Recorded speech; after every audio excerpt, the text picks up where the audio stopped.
The NBA season officially here. For us, it's happening in a few days, but I know how I am with editing episodes and stuff like this. So most likely this will be up day of the season starting or like right before. So you're most likely listening this. The NBA has already started. You're saying that when we recorded an episode and then you put it up like 15 minutes after we recorded last week to the point where like I got the notification. I was like, holy crap, like he had no description written that fast. Here's how you'll know for a fact if I edited the episode day of. The background, if it looks like this, if it looks like I'm in a bedroom, there's a good chance I edited it like the next day. If it looks like I'm in a studio, it's because I was at work and I got that stuff done like right away. Like because those computers are just faster. This laptop is great for recording and it's Hmm. convenient because I'm at home. I can just plug in this microphone. We're good to go.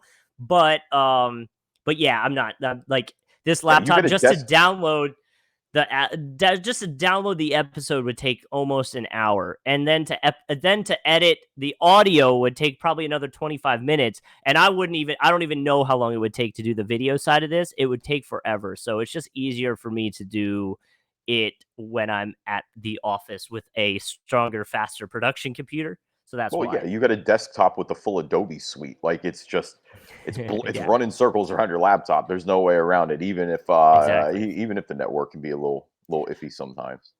Exactly. So, awesome NBA stuff we're going to get into today. We're going to talk about Kyrie again. I feel like it's Groundhog's Day for like the third episode in a row. We're talking about Kyrie and his Hey, you want to vaccine talk about Ben status. Simmons too?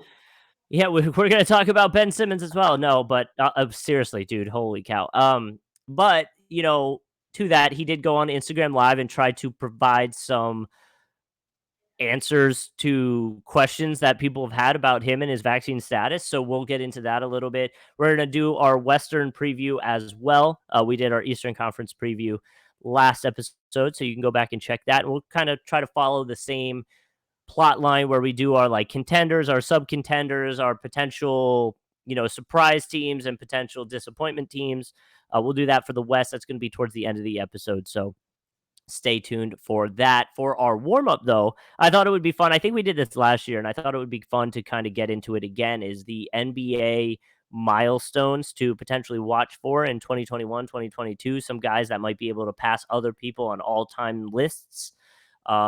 And the four I wanted to kind of focus on that I saw off the list that they have on NBA.com was LeBron, Dwight Howard, Chris Paul, and Steph Curry, which I thought is like the funniest list to me. Like if you look at it, and by the way, the article on NBA.com like went into each team and players that could pass like for the all-time leader on that team, right? So Hmm. it got really in depth, but I didn't want to go like, this player on the Hornets could become the all-time blocker or sixth all-time blocker. Like we don't need to go into that. And if you want us to, let us know. Drop us a 50 and we will do it. So we'll go from there. But so LeBron for milestones to watch for in 2021, 2022 season, this upcoming season, he has a chance to pass Karl Malone for second all time on the all time scoring list and for field goals made list. LeBron, from my understanding, if my math was right, is 1,561 points away from passing him in scoring. And the NBA was saying he averages around 1,645 points or had that in last season. So there's a good chance he ends up passing him this season, which is pretty cool.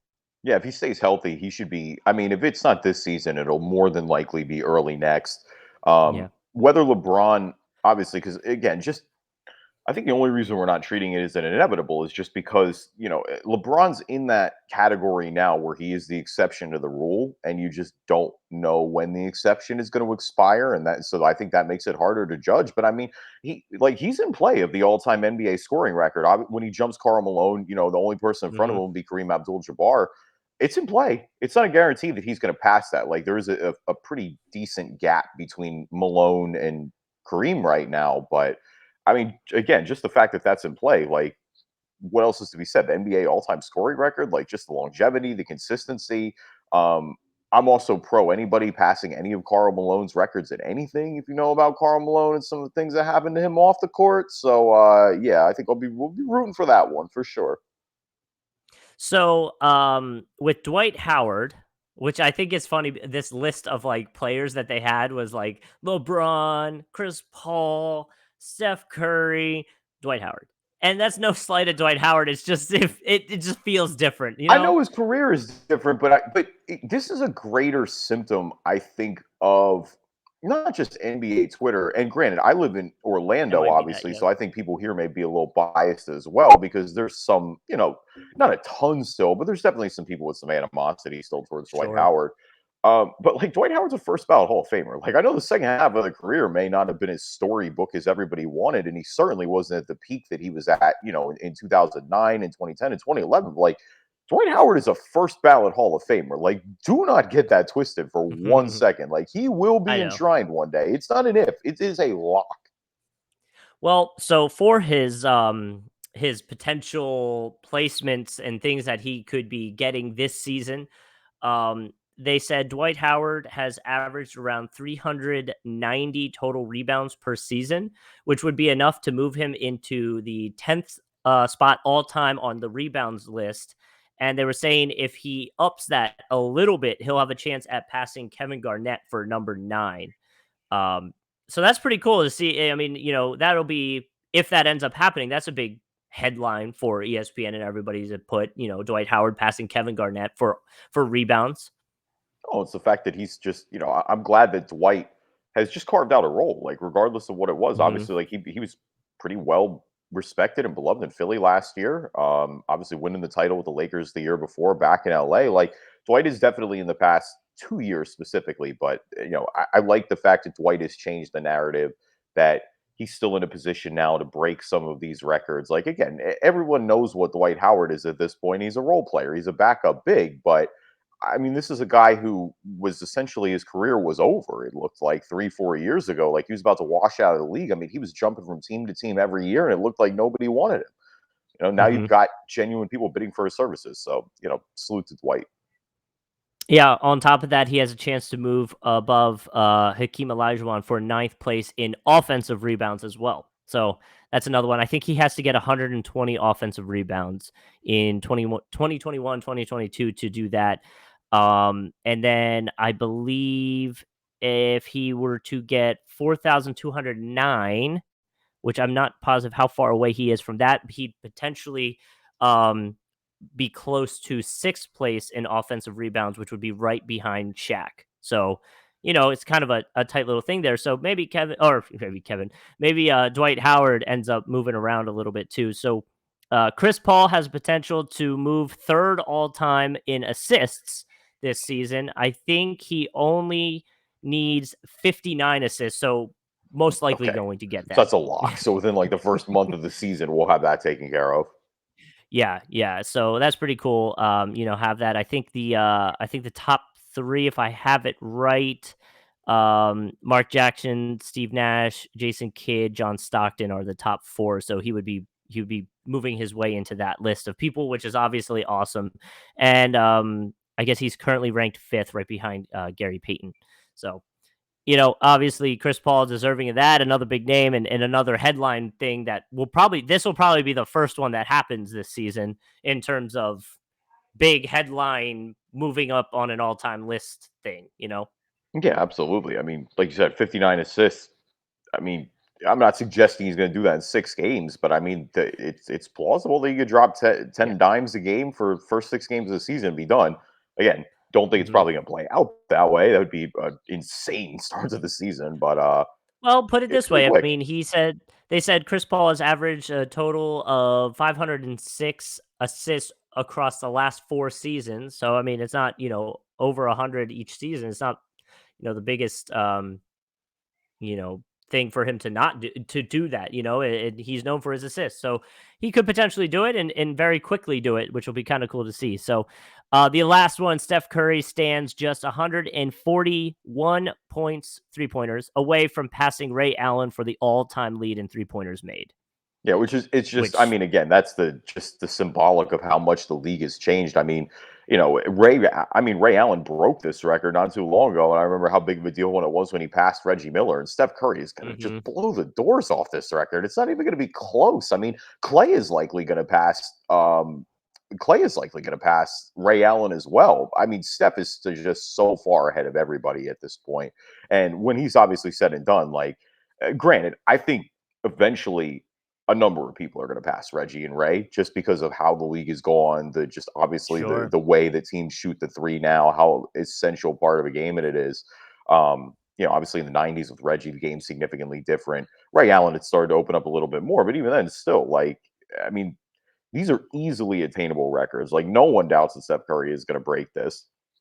And now, Yeah, I mean, he's. I he'll mean, to me, it's more of a question is when we're all said and done. Obviously, given that the 3-point shooting, like, that's the one skill set that allows you to just keep your career going forever. Um, mhm. Obviously, Steph Curry's still at a top high elite level, but you imagine as long as he stays healthy, he should be able to. He's one of these guys that can probably hang in the league for another 8, 9, 10 years, even with him being in the 30s, just because of that type of ability. To me, I guess the question is just, how long is it going to be, or how far ahead of this record is he going to be when it's all said and done? Like, because obviously, I think it goes without saying that Steph Curry. I mean, Steph Curry already is the greatest shooter of all time in my eyes. He can never pick up. Like, he could just say, "I'm done. I'm not playing it all this season. I'm hanging it up." And Steph Curry, to me, would be the greatest shooter of all time. It's just a matter of how high can he run his score up at this point, honestly.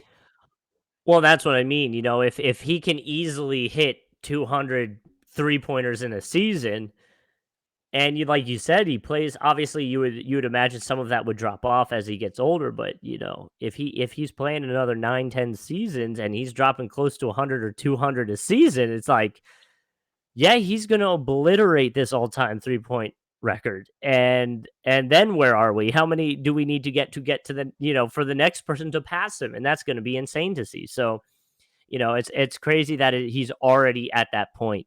But Yeah. it just speaks to the amazing shooting that he has. Like you were saying, he's one of the best, if not Well, the and best. it's to be something to be said too. I mean, if you even want to flash back, I mean, it's been so long now, and thankfully, again, knock on all the wood. But I mean, Steph Curry with those ankles, that was a real valid concern when he came into the league. Is that you wondered if he would be able to stay healthy, or if that wouldn't be Hmm. one of those injuries that would just nag and plague your career the entire season. He dealt with that early on, largely has been pretty good with that since. Obviously has developed him into he's been able to just blossom into this Hall of Fame caliber player that Steph is. It's just again, it's one of those where you thank the injury gods. Like, that could have gone a way different way. I feel like a lot of Hmm. people forgot about that, where it's like, no, Steph went through some stuff early on in his career, and kind of came out of the mud a little bit with that. So obviously really great to see. And like we said, we'll see what that record looks like in a couple of years. Which could be insane to see where it ends up is I wonder if they like take prop bets, like guess the like guess the over under of how far ahead he is by the end of his career. Oh, It would 150%. it'd be Because like I insane. said, that'll be him, and I think Clay could be there too. So it'll be interesting to see where Clay is at with that. Mhm, Um, mhm. but our other warm up jumper, Mr. Kyrie Irving, we talked a little bit about last week. Obviously, I think go back and listen to our Eastern Conference preview. But I think the too long didn't read version of our thoughts on the East is Brooklyn is by far the best team if they're healthy. Like, they're in the NBA. It's not even just like, oh, they're the best team in the East. Like, no, they're the best team in the NBA. I personally think the two best teams in the entire league are in the East, in Brooklyn and in Milwaukee. I think both of those teams are better than anybody in the West, which we'll get into in a little bit later. Um, but given what we saw last year, to me, I think they only got better. Their depth improved. There is no reason why this team shouldn't win a title as long as everybody stays healthy. Like, they are, to me, the clear favorites. But we did talk about the fact, at the time, Kyrie wasn't really allowed to practice last week. Kyrie Irving went on Instagram this week and explained his reason. He is not getting vaccinated. Like, he is just not getting the vaccine. He has made that very clear. He says he has no intention to retire, but given how everything played out, I mean, essentially right after the episode last week, Steve Nash had come out and said, "Hey, we're not doing this part-time player deal. Like, if Kyrie Irving can't play in Brooklyn, we're not doing this part-time. Like, you're sitting, you're not practicing with the team. Like, we're operating as if we're going forward without you." Um, Mhm. I think there is a possibility that, like, realistically, I guess, I think this is going to end when New York just changes their vaccine rules a little bit. And I think that may happen sooner than later as more people get vaccinated. And that may feel like quote unquote lame, I guess, as an end to this conclusion that there's not this grandstand. I guess here are my two thoughts. Like, number one, Brooklyn's got to do what Brooklyn's got to do. And I would be extremely disappointed. I think Kevin Durant and James Harden, this has both gotten to them to the point where they said, yo, we're not dealing with this part time crap. Like, either you're with the team or you're not.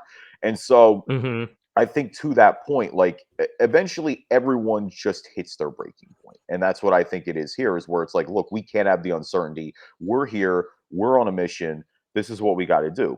Kyrie Irving, like I look at it like two ways. Kyrie Irving is willing to sit this season out and forfeit like $16 million or something like that. And the Brooklyn Nets have Yikes. apparently taken a max extension off the table, which for Kyrie Irving is upwards of $185 million. Look, if you're going to stand on a principle, it gets tested a lot of times. And if Kyrie is willing to throw to not get $185 million on the principle in a way, I respect him for sticking to his guns. Here's the other Sure. thing. I think his decision is insanely stupid and I don't respect it at all. Just the way that I don't really think that I think that anyone not getting a vaccine, unless you have a legitimate medical reason, and I'm not saying they don't exist, there are a few out there, but it's few Mm-hmm. and far between to me. And to me, I just think it's extremely selfish. Like, I think it's an extremely Well, selfish decision by Kyrie Irving. The rest of your teammate is ready to go. You're not willing to do the one thing and buy in when you have greater goals like this. I understand that you're on a personal hill, but it's just like the Kyrie said he didn't want to. He wants to speak for the voiceless and the people that aren't speaking out, but then didn't really want to get into his reasons at all when he was asked about it. And so I just think. Again, I just think it's dumb, ignorant BS. And I think it's a mess. And I think it's a shame that somebody with a platform is basically allowing themselves to get used because that's what I think Kyrie Irving is right now. I think he's getting used by people who don't have well, and people's I best and interests in heart. And did you see what I mean, did you watch his Instagram live at all? I saw him go live and I went, "Ooh, I gotta watch this." Like Yeah, you I have, of saw course. the notification pops up and I'm like, "Dang, I gotta watch this." And a lot of what he was saying in there was looked like he was trying to distance himself from the people that are I guess, using him or alluding to him as one of the potentials. Like, "Hey, look, see, this guy's not getting it, so why should I not get?" You know what I mean? Um, and he kept trying to be like, I'm not trying to stand for anybody. I'm trying to do what's right for me and my specific situation and all that stuff. But I saw someone tweet, I would inject myself with macaroni and cheese for $180 million. I was like, yo, I would too. I'd inject just about anything if you're gonna give me $180 million. I would I'd be honest inject with you. myself with macaroni and cheese for damn near free potentially, let alone for $180 million. Here, yeah, no, I agree with you in the sense that like yes, I don't think Kyrie Irving is trying to make America great again.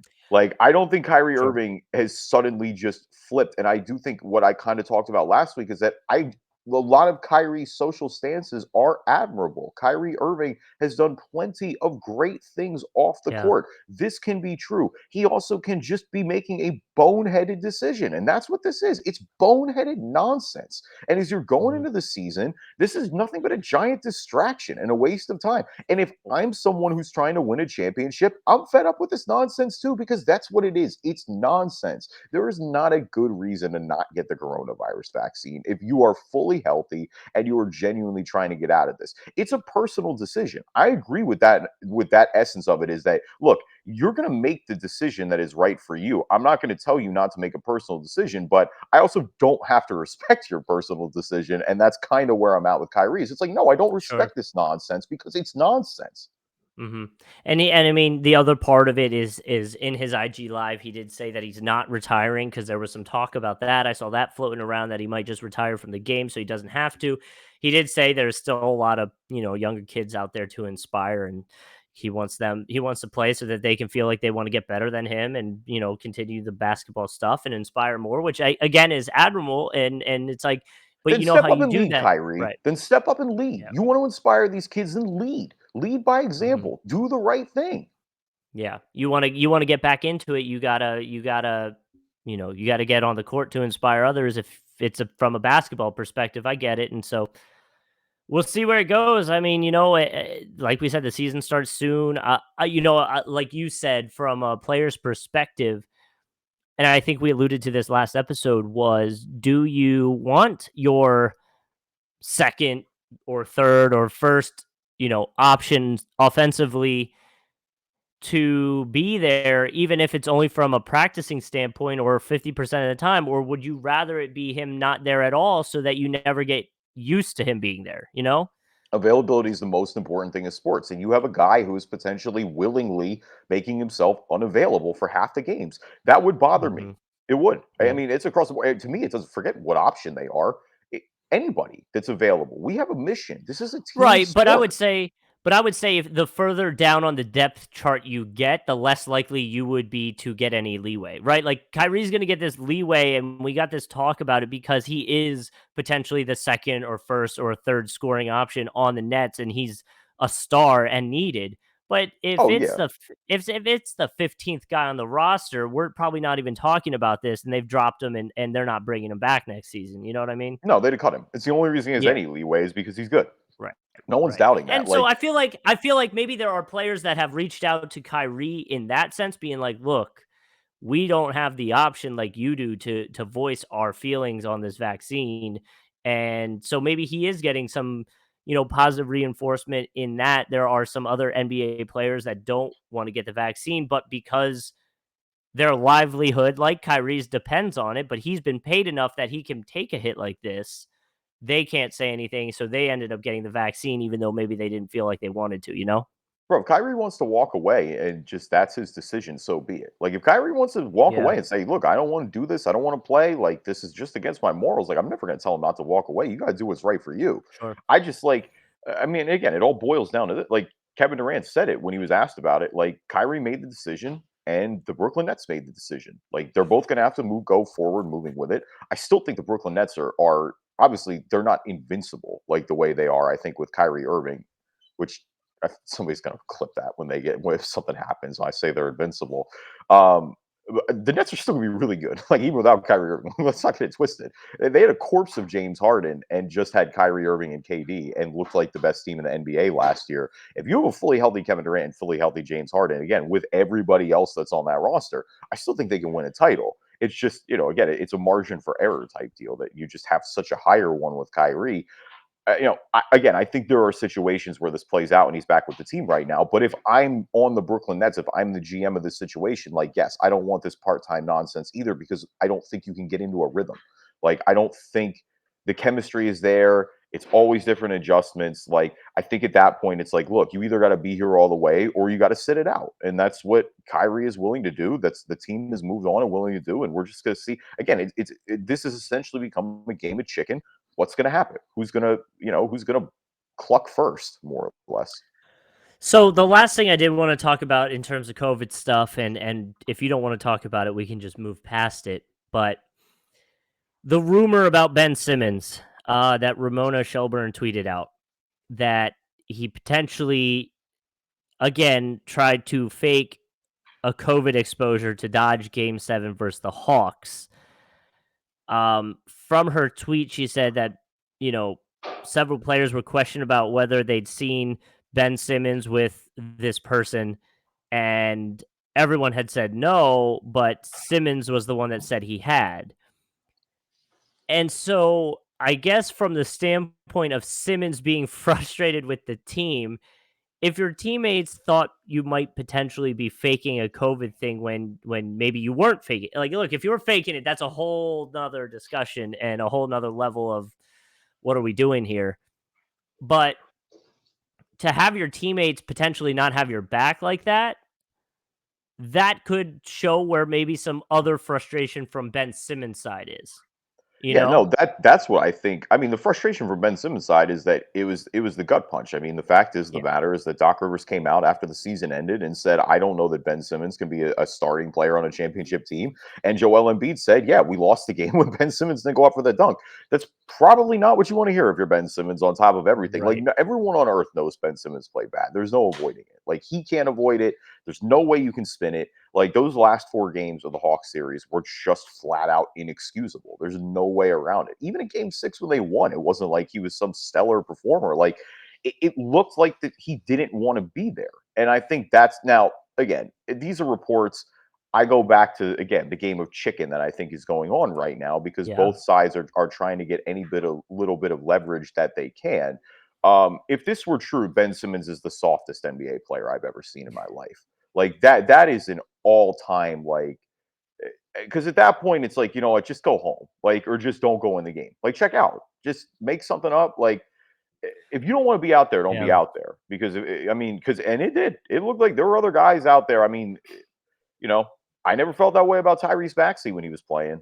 Some of those other guys that were on the Sixers last year, the way that they, you didn't feel like they were the reason you were losing. Um, you know, do I think Ben Simmons' mental was broken last year in the playoffs? Oh yeah, come on. I mean, it was obvious. Like, the free throws got to him. Just everything. Mhm. It all collapsed. He had a mental breakdown.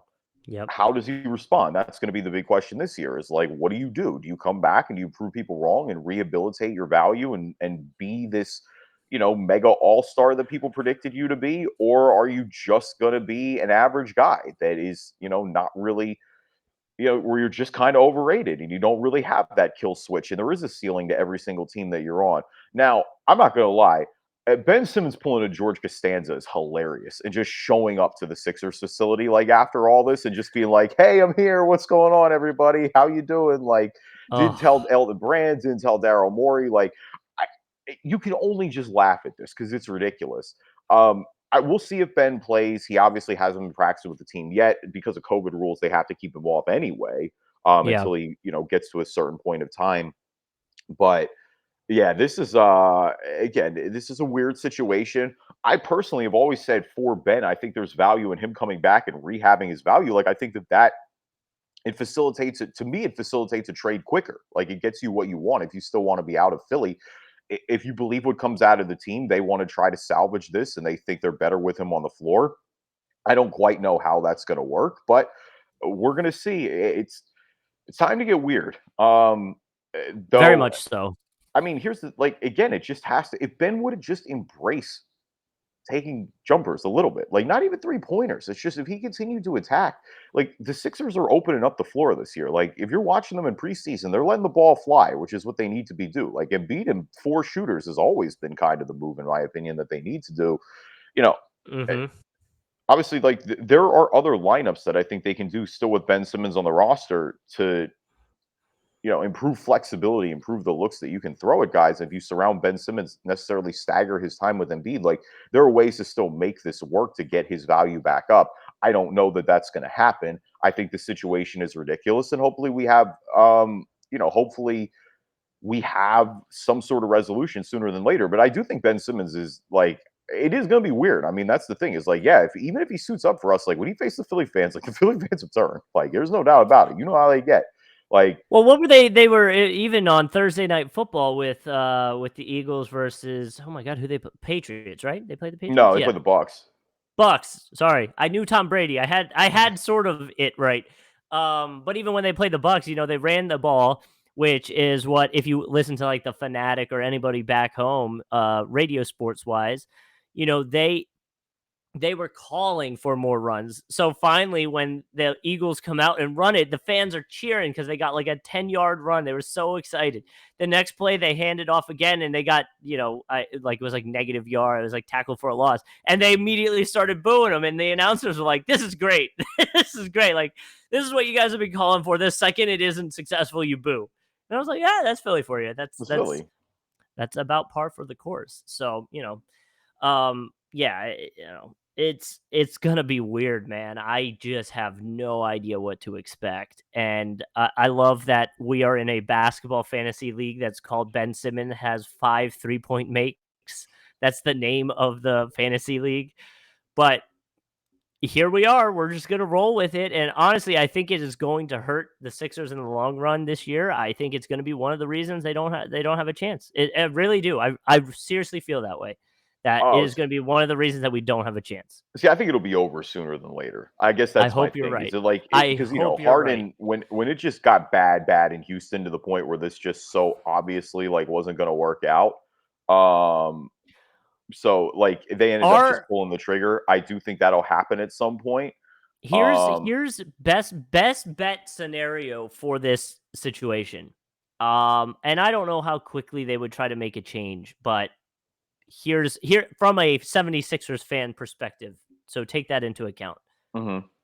The Sixers come out, Ben Simmons plays really well, right? He's Mhm. playing great. Not necessarily a jump shot, but he's playing great. The Sixers are winning. We're doing good. The Portland Trailblazers are looking awful. If they come out are looking terrible, there might be a chance there. There might be a chance to pull Dame. I don't know from a Portland standpoint. Again, this is from a 76ers standpoint. If Portland comes out and they're playing less than desired, that could be good for a Sixers fan in terms of potential grabbing of Dame. Of course it would. I just don't think that's gonna happen. Like, I I think don't think it is we collectively, when I put the homer hat on, need to let the either. Yeah. Dame dream go. Like, it's just not gonna happen. The value is Yeah. tanked too bad. If the Blazers didn't move him, it wasn't gonna happen yet. Obviously, that's my dream scenario too. I do think there's a situation where more realistically, because the Sixers are gonna also just want to get players that help out this year. Like, that's the other reality is if their young guys take a step and Embiid is playing at the level of the MVP level that he was last year, like you could fill in the gaps on this team and make them competitive in a deeper Well, version around Embiid very and quickly.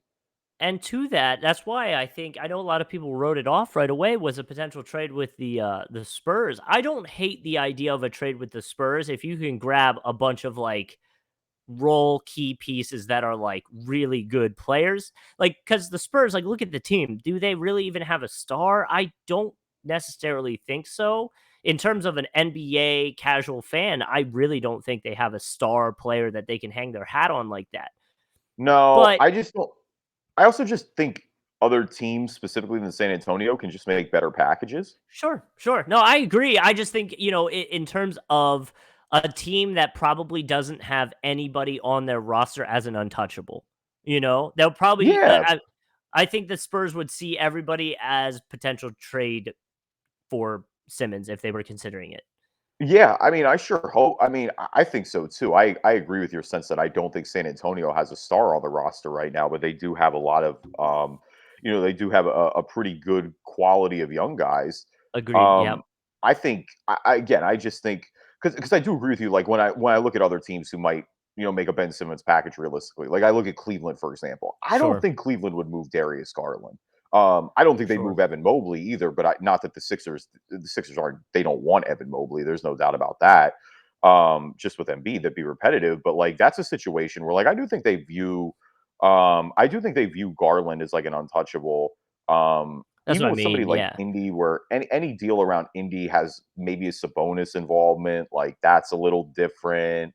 Um, I don't know. I think there are a couple of teams who I think could put the package together, and who I still think the Sixers might bite on. Like I think there are more options out there.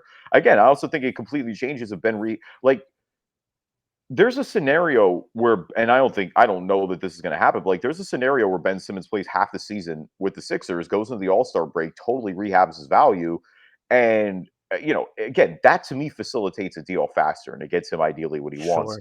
I don't think Ben Simmons is going to be here long term. I still think this will be shorter than or sooner than later. But I also just think Ben Simmons realized real quick, like, yo, it's going to cost you money. You can't just not show up, Ben. Like you sign a 4-year contract. Like that's a dangerous precedent in the NBA. If you can let guys who sign max contracts just not show up for 3 years with no consequences, like Right. it, Right. there was always going to be like he was always going to lose money. The Sixers weren't going to pay him, and so I think that came in real quick. Hopefully, they figure out a situation here sooner than later. So Maybe. the trade deadline is set for March 25th. Okay, Mhm. according to Google. Um, do you think it's more likely that we have a trade done before Christmas or right around the deadline? No, I think it's before Christmas. I think it's pretty quick. You I, think? I think within the first quarter of the season, some issue is resolved because it is. It's going to be weird, and it's going to be. And again, I think Well, it's a and situation where the Sixers do need to bite a little bit. Like you don't want to. There's an opportunity this year to compete. I'm not saying they're the favorites by any means, but you don't want to just throw windows where you can compete out it. Like you want to go. Like I think if well, anything, like you want to just double down and go all in. Like, look at Milwaukee. Nobody knew that yeah. Milwaukee swing was going to work last year. Like, they gave up a lot for Drew Holiday. All it takes is winning it once to just Well, totally and make everything worth it. And from a chemistry standpoint, if say you make a deadline trade with Ben in March, that becomes, I mean, that's not a ton of time before playoffs are potentially starting to gain that chemistry with whoever you're bringing in potentially. You know what I mean? Mhm. And finding out what lineups work. The thing that's going to piss me off the most is if we're in April and we're talking about lineups that do or don't work with new said players. You know what I mean? It's like I want to be in April knowing and clicking and doing what we're doing from a Sixers perspective if we're Yeah. trying to make a run. You know what I mean? Yeah, you don't wanna shake up the like, it has to be really bad to shake up the roster late. Like, Sure. you Yeah. can try to adjust on the fly, but if they're gonna make noise in the playoffs, like, that's the thing, Milwaukee is running back their roster for the most part. They already have plenty of chemistry established. Miami's got some new faces, but the large part of their core has been They'll there have a now whole for a couple of season. years. Yeah. They'll have the whole season to figure it out too, you Right. know? So So, I do think I agree with you in the essence that there is some sense to get it done later. All right. Hey, everybody. 36 minutes in. Welcome, everybody, to the Drive and Dish NBA podcast. My name is Kevin Rayfuse. Joining me, as always, my co host, Justin Kuzart. uh, came, I came with the snakes, no squid. I broke out the game with a 4-5-6. I actually, is this KD? This is KD. I did see this the other night. I love it. And And I it's said, it's obviously a rap lyric, but it's also in reference to Squid Game, if you've yeah, watched yeah, that yeah. at all. Mhm. So I've seen, here's my Squid Game experience. My Mhm. girlfriend watched all of it. Like, she's seen all Okay. 9 episodes. She's completely caught up. I was doing a couple like random errands and work things while she was watching it. So I was paying attention and I get the general gist and I know what happens. But I don't really know details like that. I don't know the Okay. characters like that. But like if somebody goes, "Yo, you see Marble Game on Squid Game?" Like, yeah, I know what you're talking about. Like, you're Mm. not gonna spoil it for me. I get the whole gist of it. I did ask how much, whatever the amount of won that the pot is in South Korea, what that converts to Yeah. in American dollars. I did all that. Um, but no, so like again, obviously, I know this is lighting the internet on fire right now. I did have my inner monologue was saying Fabulous would be the first one who has the Squid Game punchline. So I'm glad that that's out there already. But I'll probably end up watching it in full eventually. So I think that's gonna be something when I'm on a flight that I'm probably just gonna end up watching in full, where I can like really pay attention and lock in. But You should because well, obviously it's in Korean, so mhm. um actors are speaking Korean, Yeah, so you gotta watch it. unless You gotta watch right. subtitles. Well, you could do the voiceover dub or you could go subtitles. And I'm going to tell you right now the subtitles are a million times better because the voiceover dub, and this is no slight at the voiceover actors, but it's hard for them to get the same um emotions Yeah, as the actual actors are portraying. So there's a lot of times where, like, say the main character is upset and the voice actor is trying to sound upset, but it's not matching the upset that you're seeing on his face. You know what I mean? So, like, yeah. you got to go subtitles. You got to No, read it along. it never translates perfectly. Like, you can dub a Right. show, and I mean, I'm not super into anime, but I know a lot of anime people say this too. Is it's like Sure. you can dub the show, but it's never going to perfectly translate from what it was Yeah. obviously initially written in Korean. Right. I'm super on board with the or what was I gonna say? Like I'm with you. I would much rather watch the subtitles. I'm one of these people. Like I watch the shows like in English and subtitles now. Like I fully converted to that. I think you get a better Oh, experience. You pick stop. up on things. No, I'm here. Oh, you gotta do it. Oh, I'm team subtitles all day no. long, every single time. Uh, If it's a comedy, if it's a drama, if it's in a foreign language, if it's a kids show, I'm watching it in subtitles. Like it changed my life. I am so converted to the subtitles wave. It is unbelievable. But I do think there's something to be said about when it comes to foreign shows because like for example like Narcos, the first couple with Pablo Escobar and the third season with Cali Cartel and now in Mexico, obviously that's in Spanish. So I mean there are mhm. portions in English, but a large portion of it is in Spanish. So you have to watch it with the subtitles. I watch it on a plane every time. Like whenever I'm flying, that ends up being when I watch Narcos. And a new season's about to drop in November. And I think I'm literally going to save it for my Christmas flights because it's like, yeah, I want to play on kids or anything else. Of course, I'm going to watch the subtitles. There's no distractions. There's nothing like, because if Mhm. you miss one scene with the subtitle, you have to go back and watch it. Because it's like, I don't know what's going on potentially. Well, and I ran into that a few times with Squid Game where it's like I'd be watching and I'd be like it'd be like a slower scene. I'd be like, "Oh, let me check my phone," looking at that. And the next thing I know, I look over and I'm like, "Oh, oh crap, I didn't follow along with any of that because I was supposed to be reading, like where are we now? What did they say? How did we get here? How is this person doing whatever they're doing? So, but I would say just from listening to you talk about Squid Game, you definitely have to watch it fully again because there's some things that I think you didn't notice that'll be like, wow, man. Oh yeah, It's and good. it looked great. Like I see the hype. It's one of those things where I definitely from the bits and pieces that I like half watched, I was entertained like enough to keep Mhm. looking up and being interested in. So I'm sure that'll come out at some point. Shouts KD as always, entertaining on Twitter. Leave us a review on iTunes, good or bad. We'll read them on the podcast. If you're not an Apple user, Stitcher, Google Play Store, Amazon, Spreaker, TuneIn, Spotify, anywhere you can find a podcast, you can find us. Yep, and be sure to follow us on YouTube. We have a YouTube channel now. You can watch the show there. Just search Drive-In Dish NBA on YouTube. I'm trying to check. I think we have 22 subscribers now. So if you want to be lucky number 23, be sure to hit us up, and we'll go from there and provide you the content there, or obviously just subscribe to the show on your podcasting platform. And now a word from our sponsors. So now that we're 41 minutes into the episode, probably closer to 42 minutes into the episode, let's do our Western Conference preview. Um, so I guess what we'll do is we'll kind of take it the same way we did last time. Let's go with our contenders first in the West. For me, I think if you could only pick three, I think you got to go Suns and Jazz still because they didn't change much. So you got to give them respect for being number one and number two again. Mm-hmm. And then I think you throw the Lakers in there. You see what the Lakers are all about. I mean, they've got their squad and they're old, but they're definitely going to be up in the top, in my opinion.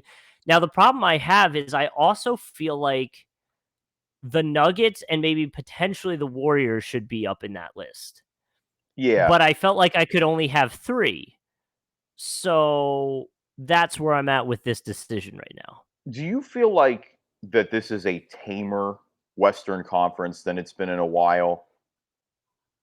So I felt that way until I had to do our tiers, right? Like we were talking about this before we started the episode. I felt like it was going to be a tamer Western Conference. But then, and just to kind of I guess, we're going to talk about surprise teams. I felt like I wanted to put the Trailblazers as my surprise team. Although, from a Sixers fan base, if we still want to try to do a Dame thing, I'll die on that hill. They need to start bad. So, that kind of is counterproductive on my end. But, so if I say that the Trailblazers are going to be the surprise team, they probably have to be up around the 3, 4, 5 range. And if that's the case, then if I already have Suns, Nuggets, Jazz, Lakers, then Trailblazers have to go there. What am I doing with the Mavericks, Clippers? You know what I mean? Like Warriors, Grizzlies, Pelicans. I just feel like there's a lot of teams that I want to have in the playoffs this year and not enough room for it, which makes me feel like maybe it's tamer, but all the teams are going to be really clumped together by like 1 or 2 games, in my opinion, which Yeah. is how it goes sometimes. Well, and I think that's kind of I guess that is my takeaway because I do agree with you there in the sense that I think the mashup between like the 4 through, let's say, even as far as 11 seed in the Western Conference is very similar. Like, I don't think there's a drastic difference between some of these teams hitting their peaks, between some of these players just dealing with injuries right now. Like, I think a lot of the reason, what I mean when I say it's tame is I don't think the top end and the talent at the West is nearly as Sure. good as it's been either right now.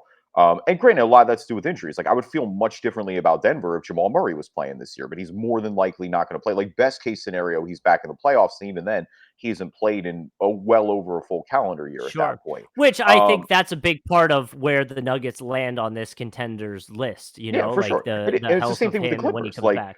I think the Clippers Mhm. made great moves. I think they've still got a great squad, but here's the thing: Kawhi Leonard's not going to play this year, so it's like that immediately chops out any contention that I think I have them in. I think they're going to be good. I'm not suggesting they're going to fall out of the playoffs. Like there's way too much talent there, but like, do I have them as a potential win the Western Conference? I think that's where it gets hard for me. I generally agree with your top three. I don't really think like if there's going to be a team that jumps to me, it's Golden State. Just getting Clay back, they were already Yeah, in the mix last year. Or the other intriguing one would be Dallas if they can figure out the Kristaps Porzingis situation. Like that's just the thing to watch there. If KP can be old KP, I think Dallas could make a jump a little bit. Just given obviously Luka's natural development, some of the other good players that they have there as well. But in terms of the top, I mean, I'm kind of with you. Like, Phoenix is going to be there. It's really hard to go back to the NBA Finals, and so I do think there's going to be some decline for Phoenix.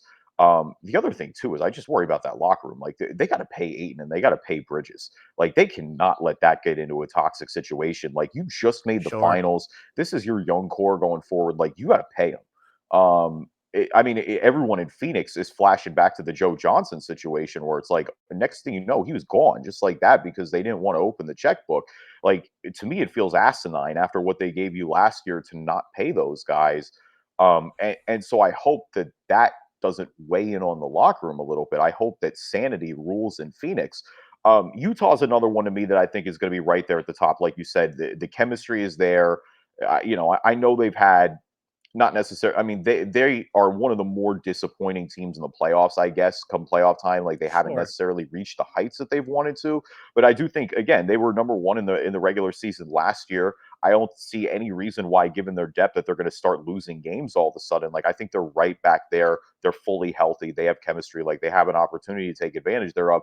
The other one is the Lakers, and we'll get into the Lakers a little bit later as a preview for Ballin' and Fallen. But I mean, the Lakers top end talent is there. And if you don't read into the preseason, like there should be reasons why, if everything works, they should be at the top too.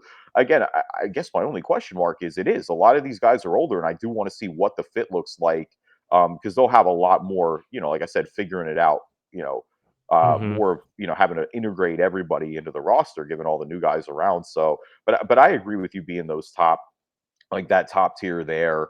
And then, it starts to get into Denver and the Clippers, who just are limited with injuries. Like Dallas is a playoff team for sure. I think they'll be back in.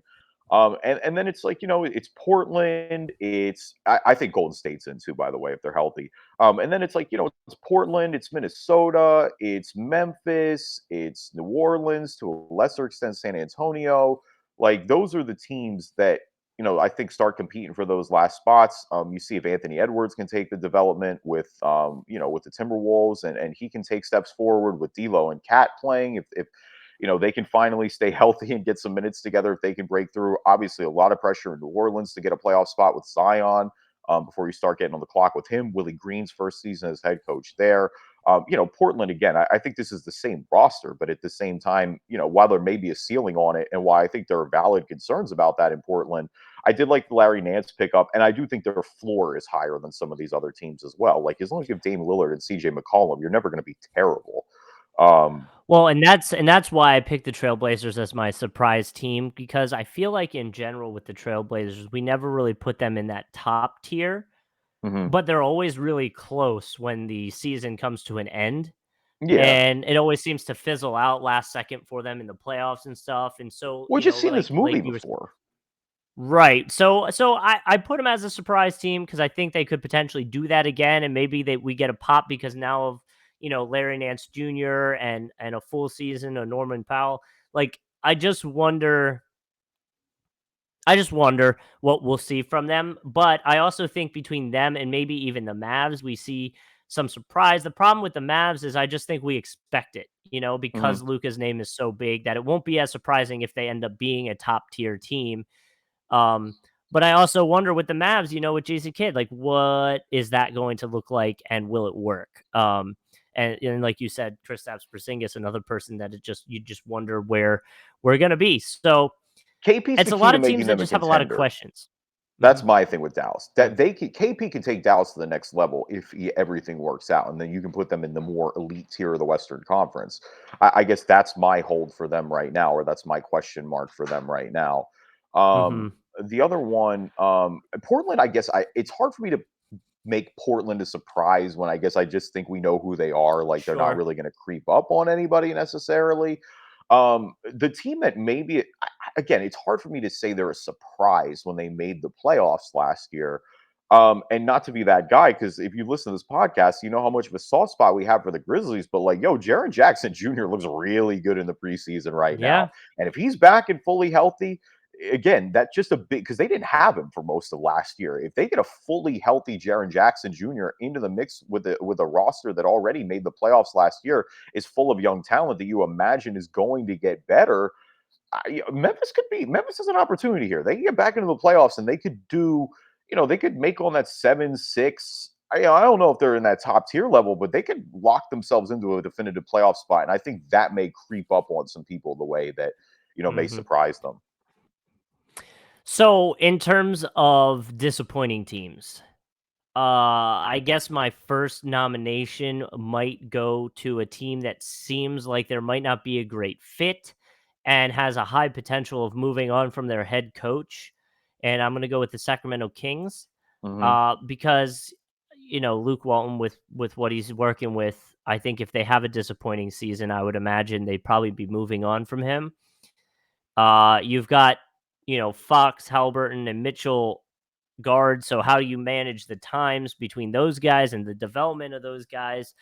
Um, you know, Hopefully Bagley can have a pretty big breakout season, but I think if it's not trending that direction, they're probably going to move on from Luke Walton, and then that could potentially see the Sacramento Kings go through another change. And with all that, I just don't see them performing very well if that's the case. No, I don't either. I think that it's weird because I like a lot of Sacramento's players, and I just don't think they're this destitute roster that they were, a couple of years ago in the dark ages. I love Tyrese Sure. Halliburton, obviously a big fan of De'Aaron Fox's game. The Davion Mitchell pick again, it stinks for me because I think he's going to be a good NBA player. I just question the fit. I wonder why they drafted Hmm. another guard like that. But I do think he's going to be a pretty solid NBA player. Like I'm enthused with what I've seen so far. But yes, to your point, I do think Sacramento is still on the outside looking in. I don't think they've made the moves necessarily. New Orleans has disappointing potential. I still need to see it. There's been too much inconsistency there. I could see that. The other bad teams in the West, it's just hard for me to really like. Oklahoma City's in full rebuild and it has all those picks, so like it's hard for me to even see what they're doing Sure. right now. Houston's kind of I the mean, same deal. you could put the Timberwolves on there. I mean, if they don't do well this season, I mean, at that point, what do? You got to make some kind of change, right? I So, I think any I, of the teams I we mentioned, with the exception of Denver and the Clippers, have the potential to disappoint this year if they don't make the sure, playoffs, to lesser extents. I think if the Clippers were to not make the playoffs, yeah, I think you'd be a little concerned about the depth. I think that would be pretty disappointing because I still think they're in regardless. And I still think when Paul George is there, you need to get in. sure, Minnesota and New Orleans and a couple of those friends. I mean, Memphis could disappoint too. Like for as hype as I am on them, they could disappoint. The other one to me in terms of potential disappointment is the Lakers. The Lakers could disappoint if Russ doesn't yeah, click and that fit doesn't work. And Carmelo Anthony isn't the Melo we saw in Portland, and you know sure, there's a chance that again this roster is different and it's older. Like there are reasons to believe that Russ, LeBron, and AD won't work. If they don't work, yeah, and that caps that ceiling, that is going to be viewed as a disappointment. Like you're going in when you have LeBron on your roster, for better or for worse, you're trying to win it every year. yeah, I think that has the potential to be viewed as a disappointment if they don't go to the finals, especially given how the injuries are right now. Maybe if they were to lose to like a Phoenix or a Utah in a Western Conference Finals, you view it differently. But I would say if the Lakers don't even make the conference finals, I think there's high potential for that to be considered a disappointment, if you will. I agree. I agree. So, if you were to, so we can wrap it up here, I guess, before balling and falling, is if you were to do standings, how do you see it?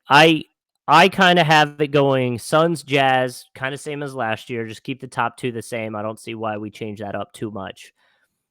After that, I have it where I'm kind of stuck between giving it to the Lakers or the Warriors. I'm very high on the Warriors bouncing back with Mhm. Clay. I am worried that that's too high though. So some combination of Lakers or Warriors at 3-4. And then I'm kind of in the same situation with the Trailblazers and Nuggets because I have the Trailblazers as my surprise team. But I feel like if you're the Trailblazers and you get sixth, that's not a surprise. No. You know what I mean? So you need to at least get that fifth. Again, I don't even think fifth for the Trailblazers is really a surprise. So I'm having trouble keeping my predictions the same as my standings. But for continuity, I'll say Trailblazers get 5, Nuggets get 6, which I think for the Nuggets would be disappointing, obviously. Mhm. And then I guess after that, I have Clippers, Mavericks, Grizzlies, Pelicans, which for the Grizzlies and Pelicans, that's also and Mavericks, that's a disappointment, you Yeah. know? Yeah, no, I don't disagree. I'm not too I far off from you. I have Utah I at 1. okay. I have Utah at 1, I have Phoenix at 2, I have the Lakers at 3, I have the Warriors at 4, I have Dallas at 5, I have the Clippers at 6, I have Memphis at 7, and I have Denver at 8. I think Denver gets in, but I think Denver Denver. is gonna Oof. struggle. Even with Porter But Jr. you don't leaving, think like, yeah, they're you don't think vulnerable, I Jokic can think, do it? no, it's not that I don't think no, I think they absolutely can. They're going to be good. I just think it's a tough conference and that they're going to be in a Mhm. situation where just without Jamal Murray for the course of the whole season, I think they're going to miss that punch a little bit. Um, I'm not as Sure. sold on that. I have Portland out. I don't. It's one of those things where like I'm not even sold on it. It's more of just like I for better or for worse, I'm buying into the Grizzlies, and so I think I'm a little out Okay. on them. I've got Portland at 9. Technically, well, which I mean, Oof. technically they're in the play-in game, so I have Portland in that play-in spot. I've got the Pels and Timberwolves as the first 2 out, and I think it's going to be disappointing. I think the Wolves actually will be ahead of the Pels, and then after that, I think it's probably like San Antonio, Well, Sacramento, Houston, and I would say OKC. for the Pelicans and the Timberwolves, that's a problem for both teams because that could potentially mean your stars might want to be on the move. I mean, we already know what's going on with Zion and everything. So, if the Pelicans don't make the playoffs, where are we next season? What kind of family members are saying stuff next season? Yeah. Like so. It's a concern. They're on the I don't know. clock. There's no doubt Yeah. about it. But I guess again, the too long didn't read version of the Western Conference to me is I don't think it's as good as it has been in the past. There's still a number of good teams there, though I think the top end level of talent is shorter. Though I think across the board, Hmm. obviously, like I don't think you get into the truly bad teams until you get to Houston and OKC. And in the sake of the Houston and OKC, those aren't even the type of bad where if I'm a fan, I'm disappointed about. We have plenty of reasons to be excited about them going forward. Right. Houston obviously drafting Jalen Green at number 2 and just building their core out. Oklahoma City, all those draft picks and what they're doing. I mean, Shea Gilgeous-Alexander already a certified good player in the fold. So yeah, I think in that case, you're not even really upset about those. It's not the end of the world. All right, Yeah. we are an hour into the show, so we're going to wrap this up, not as we expected, not normally, but we're going to end the show today with some who's balling, who's fallen. Not going to skimp you there, Yep. though. Our NBA version of the stock market, we always like to start with the good before the bad. So, Jess, I'll start with you this week. Who's balling? Sure. There's a report going around that sources close to the Spurs are preparing for Pop's retirement within the next 1 to 2 years. This season's going to be his 26th as the head coach. Mm-hmm. The organization apparently looking internally and externally for his potential replacement. So, it's balling for the shout out that Pop's got 26 years under his belt, and you know, uh, working with the team in a way, if this is the case, to have a smooth transition. Yeah, you always knew it was going to be like that. I mean, hell, you imagine I'm not saying he handpicks his successor, but like you more line like he gives the Yeah. cosign to whoever it's going to be. Pop, obviously, incredible coaching tree. One of the Yep. greatest coaches in NBA history. It does feel like he is trending towards retirement. Like I do think, especially with the fact that I don't think the Spurs are near contention right now either. This maybe would be a little different if they were, Right. still looking to run back titles. But that day is going to come sooner than later. It's going to be crazy when it does. I mean, you and I have barely known the franchise without Greg Popovich. He's been there for so long at this point. But Yeah. yeah, again, obviously, shout out to Pop. He is a legend. So it's not my ballin', but I do want to mention because my ballin' initially was going to be John Horst, Milwaukee Bucks GM, getting an extension. I think that Yeah. goes without saying when you win a championship that you should get an extension. So congrats to him. But no, my ballin' actually this week was Wendell Carter Jr. 4-year, $50 million extension with the Orlando Magic. I got to be honest, this is one of these rare situations. I think this is a great deal for everybody. I think it's a great deal for the team. You're not paying him a ton of money. He plays that. He's giving you minutes last year. He's still pretty young. He looked like he had flashes in that backup big role. And I don't think it's a Hmm. drastic overpay either. Like I think he got a pretty fair market value. It's a super tradable contract if you decide you want to move on. And in terms of Wendell, like this is a guy who, when he bounced out of Chicago, he was you didn't know what the future might look like, what that guaranteed contract might look like, and now he's got $50 million in his pocket. So I think it's a good deal for Nice. everybody there. Yeah, no, I completely agree. Love seeing guys get paid, especially guys that are, bounce back success in a way like that. Yeah, absolutely. Again, those are the type of gambles you take on young teams like that. All Of right, course. who's falling for you? For me, it's Zion. It came out that he's going to be reevaluated in 2 weeks. He's going to miss the opener for the Pelicans. Obviously, this is still from his broken foot situation that he suffered in the off season. So it's a little concerning that he's not ready. I know obviously there's no timetable on this specific break and what kind of goes on with it. So we'll see where it goes, but hopefully we can get him back and see him, you know, not injured and playing for the Pelicans. Yeah, absolutely. I mean, definitely, like we said, with expectations and some pressure, that's not the news you want to hear. But regardless of that pressure, none of it matters if Zion Williamson's not fully healthy. And I think Zion's one of those players. Anytime you feel like he's got an injury, you're going to kind of take that split second and maybe wince a Yeah. little more than you should. All right, falling for me. It is the Lakers. The Lakers just going 0-6 in the preseason, capping it off, not getting a single win. Do I think the preseason matters? Not remotely. Not like I'm taking nothing away from this, but come on, I'd be remiss to mention that the Lakers went 0-6 in the preseason. They even went one, and so they're got to be falling to me this week. Oh, don't you know they're a playoff team, dude? They don't care about the regular season or the preseason in that Well, fact. they better hope that they don't care about the regular season because I mean they better hope that that's all preseason flaws. LeBron does look like he's ready for the regular season to start, but it's just something to keep an eye on. I'm not saying anything. I'm just saying like I'm watching. Mm, We're gonna see what happens here. mhm. That fit is not as much of a guarantee as we think it is. No, again, excuse me. I do think they get in. All right, thank you everybody for listening to this episode of the Driving Dish NBA podcast. We appreciate you guys as always. Last episode of season 8, season 9 is underway officially next week. We will have real life NBA basketball back. I'm excited for the season to start as always. Can't wait to blast you guys with hot takes after the first week of the season when we definitively know everything that's going to happen in the NBA season. So, stay tuned for that. Listen anytime Mhm. you can find anywhere you can find a podcast. Google Play Store, iTunes, Stitcher, Spreaker, TuneIn, Spotify, Amazon Music. We're there. Yes, and be sure to follow us on YouTube. Like I said, maybe this week because it's season 9. I'll think about updating our Drive-In Dish logo. I'll think about it and then not do it because got other stuff going on. I gotta be honest, I like the logo. Like, I'd be down for a The fresh one, green and but blue. like, I don't like the logo. Like, it looks good. Here's the Your pick looks here's the good. problem. Like, Well, here's the problem I have with it is I'm so bad at like graphic design in terms of like understanding color scheme and stuff like that, that when I ever make anything, it just never looks right to me. Like I'm always like, this looks like an amateur made it. I shouldn't do it. So, we this one was created for us, so we like it and we're rolling with it. But it's like I always feel like every season we need to update it. yeah, no, I get that. I mean, it makes sense, but Yeah. again, if it ain't fixed, don't broke it, or some. If it, wow, Some if it ain't broken, don't fix it, or something like that. Good lord. Stay tuned next week. We'll talk to you guys then. there